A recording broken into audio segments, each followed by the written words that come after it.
Good morning, student. Today we are studying chapter number 6 in your geography book. The chapter name is Natural Vegetation and Wildlife, and it's my lecture number 2.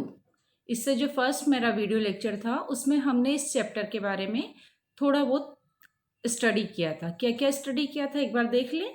हमने सबसे पहले story बताई थी, है ना। Then हमने तीनों parts बताए थे नेचुरल वेजिटेशन के, फॉरेस्ट, ग्रासलैंड एंड श्रब के बारे में स्टडी किया था। देन हमने फॉरेस्ट स्टडी करना स्टार्ट किया था। फॉरेस्ट में जब हम स्टडी कर रहे थे तो हमने टॉपिकल एवरग्रीन एंड टॉपिकल डेसिड्यूरस दोनों फॉरेस्ट का स्टडी किया था, एंड टेम्परेट का भी हमने एवरग्रीन तक इससे पहले वाले वीडियो लेक्चर में स्टडी कर लिया था। तो जो हम आज स्टडी करने वाले हैं वो हम आज स्टार्ट करेंगे टेम्परेट डेसिड्यूरस फॉरेस्ट से। ठीक है, अब हमने ट्रॉपिकल डेसिड्यूरस फॉरेस्ट पढ़ा था। मीन्स डेसिड्यूरस फॉरेस्ट में क्या ईयरली रेन रहेगी? क्या नहीं, यहाँ पर सीजनल रहती, मानसून रहता है यहाँ पर। ठीक है, तो इसमें टेम्परेट में भी यही रहेगा कि यहाँ एवरग्रीन नहीं है, हमेशा पेड़ हरे भरे नहीं रहते हैं, मौसम के अकॉर्डिंग चेंज होते हैं। ठीक है, as we go towards higher latitude we are more temperate deciduous forest। जैसे जैसे हम हायर लेटीट्यूड की तरफ जाते हैं हमें बहुत सारे डेसिडुअस फॉरेस्ट वहां पर फाउंड होते हैं। These are found in the north eastern part of USA. ये कहाँ कहाँ फाउंड होते हैं? North eastern part of USA में, China, New Zealand, Chile's and also found of the coastal region of western Europe. Coastal region आपको समझाया था पहले भी, तो वेस्टर्न यूरोप के कोस्टल रीजन पर भी ये फाउंड होते हैं। They shed their leaves in a dry season, है ना। जो हमारे साथ ये ट्रॉपिकल में भी हुआ था, ट्रॉपिकल डेसिडुअस जो फॉरेस्ट थे वो भी क्या करते थे, अपने ट्रीज को अपनी लीव्स को गिरा देते थे ड्राई सीजन में। यहाँ पर भी डेसिडुअस फॉरेस्ट में यही रहेगा कि ड्राई सीजन आएगा और ये अपनी लीव्स को गिरा देंगे। The common tree are oak. अब इसमें कौन कौन से ट्री हैं जो कि हमें मिलते हैं? ओक, एश, बीच, है ना, एक्सेट्रा। और एनिमल्स कौन कौन से हैं? तो डियर, फॉक्स, वॉल, इस तरह की जो कॉमनली एनिमल है वो यहाँ मिलते हैं। ठीक है, तो ये हमारे बारे में टेम्परेट डेसिडुअस के फॉरेस्ट के बारे में हमने स्टडी किया। देन है अब नेक्स्ट है, अब हमने टेम्परेट और ट्रॉपिकल स्टडी कर लिया है। अब कुछ अलग तरह के फॉरेस्ट भी हम स्टडी करते हैं। अब अलग तरह के क्या हैं कि ये मेडिटेरियन वेजिटेशंस हैं। ये कहाँ मिलते हैं? सबसे पहले तो अभी हमने टेम्परेट और डेसिडुअस फॉरेस्ट कर लिया, तो ये मिलते हैं द वेस्ट एंड, अभी तक जो हमारे वो थे, you have learn that most of the east and north east margin of the continent are cover the temperate, evergreen and deciduous tree, है ना। तो जो हमने स्टडी किया है वो सब कहाँ मिल रहे हैं? ईस्ट और नॉर्थ पार्ट पर मिल रहे हैं, है ना। तो जो हमारा ये मेडिटेरियन जो फॉरेस्ट है ये कहाँ मिलेगा? West and south west margin of the continent are different. ठीक है, ये कहाँ मिल रहे हैं? साउथ और वेस्ट पर। They have Mediterranean vegetation. It is mostly found in the area around the Mediterranean sea in the Europe, Africa, Asia, has the name things. अब ये कहाँ मिल रहे हैं ये आपको इससे पता चला है ना। तो ये अब इसको सिंपली भाषा में अगर हम देखें तो जो हमारे टेम्परेट वाले फॉरेस्ट थे वो ईस्ट और नॉर्थ वाले पोर्शन पे मिल रहे थे, और जो वेस्ट और साउथ पर जो है वहाँ पर हमारे मेडिटेरेनियन फॉरेस्ट मिलते हैं। ठीक है, अब ये मेनली कहाँ है? Mediterranean forest California in USA, south west Africa, south western, ठीक है, south America, south east Australia. ठीक है, ये सब यहाँ पर फाउंड होते हैं। These region are marked for hot dry summer and mild rainy winter. अब क्या होता है, ये जितने भी रीजन हैं यहाँ पर कैसी रहती है? हॉट, बहुत ज़्यादा हॉट रहता है समर सीजन, है ना। और जो रेनी विंटर होता है उसमें माइल्ड रेनी रहता है, मतलब विंटर सीजन में थोड़ी बहुत बारिश इस सीजन में होती है। और सिट्रस फ्रूट्स जो कि ऑरेंज है, फिग है, ऑलिव है, ग्रेप्स है, इस तरह के जो सिट्रस फ्रूट है वो यहाँ पर कल्टीवेट होते हैं, यहाँ पर मिलते हैं हमें। और यहाँ पर बहुत उसकी डिमांड रहती है। This not must wild here, और बहुत ज़्यादा वाइल्ड लाइफ यहाँ पर फाउंड नहीं होती, मीन्स जंगली जानवर बहुत ज़्यादा यहाँ फाउंड नहीं होते, बहुत ज़्यादा वाइल्ड लाइफ यहाँ नहीं रहती है। क्लियर। देन नेक्स्ट है हमारा डिफरेंट में कोनिफोरस फॉरेस्ट। अभी हमने बहुत सारे फॉरेस्ट के बारे में पढ़ा है, ये लास्ट टाइप का हमारा फॉरेस्ट है कोनिफोरस फॉरेस्ट। तो जितना हम हाई लेटीट्यूड पे जाएंगे, इससे पहले मैंने आपको ट्रॉपिकल और टेम्परेट में बताया था कि इक्वेटर से आगे आगे हम पोल्स की साइड जाएंगे, वैसे वैसे हम डिफरेंट डिफरेंट टाइप के फॉरेस्ट देखते जाते हैं। तो हाई लेटीट्यूड का 50 डिग्री से 70 डिग्री के बीच में जब भी हम जाते हैं नॉर्दर्न हेमिस्फीयर में, तो हमें इस तरह के फॉरेस्ट फाउंड होते हैं। इन्हें हम टेगा भी कहते हैं। ठीक है। These forests are also seen in a higher altitude. These are the tree which Selima found in Himalaya in abundance. They are tall, soft wood, evergreen tree. अब यहाँ जो जितने तरह के जो फॉरेस्ट होते हैं, देखिए ये हाई लेटीट्यूड पे तो मिल ही रहे हैं। हमारे यहाँ कहाँ अगर हम देखना चाहें तो कहाँ मिलेंगे, हिमालय पे मिलते हैं। अब इनकी जो ट्री होती इन ट्री से जो वुड फाउंड होती है वो एकदम सॉफ्ट वुड होती है। अब सॉफ्ट होने के कारण इनका कहाँ काम में थे, इनसे पल्प बनता है, जिससे कि क्या होता है, न्यूज़पेपर या पेपर जो हमारे जितने भी बनते हैं उनके लिए इस तरह की ट्री का पल्प बहुत ज़्यादा यूज़ में आता है। इसके अलावा मैच बॉक्स, पैकिंग बॉक्स जितने भी बनते हैं ये सब सॉफ्टवुड से बनते हैं। तो जो कैनिफेरस फॉरेस्ट की जो ट्रीज हैं, जिससे हमें इन ट्रीज से जो हमें वुड फाउंड होती है वो मेनली इसी काम में ली जाती है। क्लियर।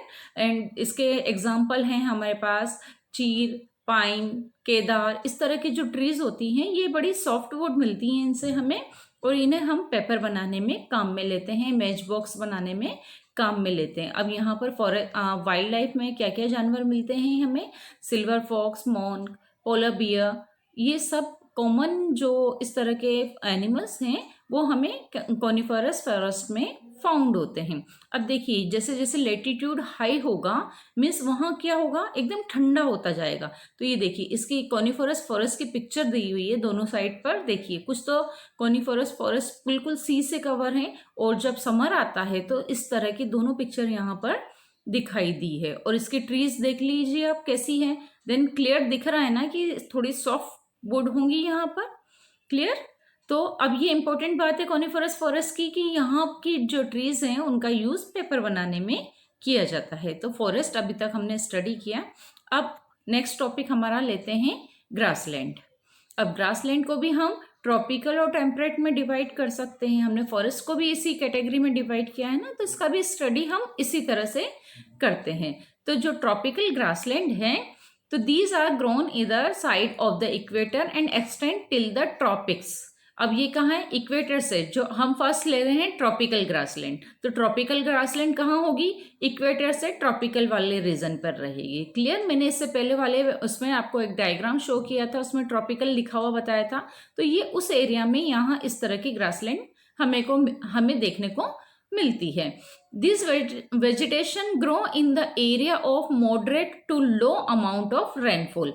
अब ये चीज मैंने पहले भी क्लियर की थी कि ग्रासलैंड कैसे बनेगी, जहां पर मॉडरेट रेन रहेगी, मीन्स न कम न ज्यादा, मीडियम रेनफॉल जहां होती है वहां ग्रासलैंड होता है। अब इस ग्रासलैंड में क्या होता है, हम ग्रास से क्या समझते हैं, सबसे पहले हमारे दिमाग में गार्डन वाली घास आती है ना, वही समझते हैं हम ग्रास से कि गार्डन में जो घास उगती है वो छोटी छोटी सी ग्रास रहती है। लेकिन ऐसा बिल्कुल नहीं है। जो ट्रॉपिकल ग्रासलैंड है यहाँ पर 3 से 4 मीटर लॉन्ग ग्रास भी फाउंड होती है। इतनी लंबी लंबी ग्रास यहाँ पर फाउंड होती है, और इसका मेन वो है सवाना ग्रासलैंड ऑफ अफ्रीका। ये हमारे ट्रॉपिकल ग्रासलैंड में आता है, और यहाँ पर 3 से 4 मीटर तक की ग्रास हमें लंबी देखने को मिलती है। और यहाँ जो एनिमल फाउंड होते हैं वो है elephant, zebra, giraffe, deer, leopards, ये इस तरह के एनिमल्स इस ग्रासलैंड में हमें मिलते हैं। Clear student. देन ट्रॉपिकल हो गया, तो अब हम टेम्परेट ग्रासलैंड की स्टडी करते हैं। तो these are found in the mid latitude zone in the interior part of the continent. Temperate बोलते ही समझ में आ गया कि ट्रॉपिकल से हम आगे आगे जोन के हमारे पोल की तरफ बढ़ेंगे तो बीच वाला जो पोर्शन रहेगा वो टेम्परेट का रहेगा। तो जो ये इस तरह के ग्रासलैंड है वो यहाँ पर इंटीरियर पार्ट, कॉन्टिनेंट के इंटीरियर पार्ट में मिलती है, मिड लेटीट्यूड में मिलती हैं ये। और usually grass here is a short and nutritious. Means अब हमने जो ट्रॉपिकल की ग्रास थी हमारी, वो 3 से 4 मीटर मैंने आपको बताई थी उसकी, कि इतनी हाइट वाली इतनी लेंथ वाली भी हमें ग्रास फाउंड होती है। लेकिन यहाँ की टेम्परेट वाली जो ग्रास होती है वो उसके कंपेरेटिव शॉर्ट होती है और न्यूट्रिशियस होती है। तो अब इसमें एनिमल कौन से फाउंड होते हैं? वाइल्ड बफेलोज, बाइसन, है ना, एंटीलोप्स, ये सब जो एनिमल हैं वो यहाँ पर फाउंड होते हैं। अब ये देखिए थोड़ा सा अंतर देखिए, ट्रॉपिकल ग्रास बहुत बड़ी थी तो वहाँ जिराफ फाउंड हो रहा था, जिराफ की नेक बहुत बड़ी होती है ना, बड़े बड़े एनिमल हमें वहाँ फाउंड हो रहे हैं। और टेम्परेट में ग्रास छोटी है, वहाँ से छोटी, ट्रॉपिकल के कंपेरेटिव यहाँ टेम्परेट में ग्रास छोटी फाउंड होती है। तो यहाँ एनिमल भी उसी हिसाब से चेंज हो रहे हैं, है ना। तो ये ध्यान रखिए। अब हमने ग्रासलैंड और फॉरेस्ट स्टडी कर लिया है। देन हमने श्रब्स के बारे में स्टडी किया था। तो अब हम थ्रॉनी बुशेस जो हैं वो उस पर क्लियर करते हैं। There are found in the dry desert like region. अब मैंने पहले भी बताया था कि श्रब्स कहाँ मिलेगी? जहाँ रेनफॉल न के बराबर होती है, बारिश न के बराबर होती है, या बिल्कुल नहीं या बहुत कम होती है। तो अब बारिश कम होगी तो वहाँ श्रब्स मिलेगी। तो जो ये थ्रॉनी ब्रशेस हैं वो डेजर्ट में ही मिलेगी, रेगिस्तान में ही मिलेगी। Tropical desert are located in the western margin of the continent, है ना। अब जो ट्रॉपिकल रीजन डेजर्ट है वो कहाँ मिलेंगे? वेस्टर्न मार्जिन पे मिलेंगे। The vegetation cover the scare here because the scanty rains and अब यहाँ पर देखिए, सबसे पहले देखिए डेजर्ट है, वहाँ पर अगर हम बात करें तो वहाँ पर हीट रहेगी, है ना, तेज धूप रहती है। और क्या रहती है? रेन कैसी रहती है? बहुत कम रहती है। तो यहाँ की जो वेजिटेशन है क्या मिलेगी? कांटेदार वाली मिलेगी। श्रब्स जो मिलेगी वो कैसी होगी कि पत्तियां किस में कन्वर्ट हो जाएंगी? कांटों में ट्रांसफर हो जाएगी। तो इस तरह की यहाँ पर बुशेस मिलती है, बहुत छोटी छोटी हमें झाड़ियाँ देखने को मिलती है। अब इंडिया में डेजर्ट कहाँ है? हमारा रेगिस्तान में है। थार रेगिस्तान का जो डेजर्ट है वहाँ पर अगर आप वेजिटेशन देखेंगे तो न के बराबर हमें पेड़ पौधे मिलेंगे, और जो मिलेंगे वो भी कैसी होंगी? कांटेदार झाड़ियाँ देखने को मिलेंगी, है ना। अब ये तो हमें उसकी हो गई। अब अगर हम नीचे देखें तो ये हमने कहाँ की है बात? हमारे रेगिस्तान की, इंडिया के रेगिस्तान में। यहाँ पर क्लाइमेट कैसा रहता है? हॉट रहता है। लेकिन जहाँ रेगिस्तान कोल्ड होगा, अगर हम जोन के नियर द जोन वहाँ पर जाएंगे, नॉर्थ पोल और साउथ पोल के वहाँ पर नज़दीक पर जाएंगे, तो वहाँ पर क्या रहता है? पूरा वो आइस से कवर रहता है। तो वहाँ पर भी किस तरह की वेजिटेशन मिलती है? क्या न के बराबर मिलती है, लेकिन कम मिलेगी। तो अब ये थोड़ा सा स्टडी कर लेते हैं हमारा सेकंड पैराग्राफ में। If you reach the polar region you will found the place extremely cold, वहाँ पर कोल्ड होगा। The growth of natural vegetation is very limited here, जो वेजिटेशन है उसकी ग्रोथ क्या होगी? बहुत कम होगी। Only mosses, lichens and very small shrubs are found here. Clear? तो लाइकेंस, मॉसेस, ये इस तरह की श्रब्स मिलेगी। The grow during the very, और ये भी कब मिलेगी? जब वहाँ पर समर का सीजन होगा। और इस तरह की रीजन ये क्या कहलाती है? टुंड्रा वेजिटेशन कहलाती है। Clear student? तो अब ये वेजिटेशन कहाँ कहाँ मिलती है? Europe, Asia, north America. और एनिमल जो इसमें मिलते हैं, अब ठंड है वहाँ पर, बहुत ज़्यादा कोल्ड क्लाइमेट है, तो कैसे एनिमल होंगे? उनके फर कैसे होंगे? बहुत ज़्यादा थिक होंगे। और उनकी स्किन भी क्या होगी? मोटी होगी।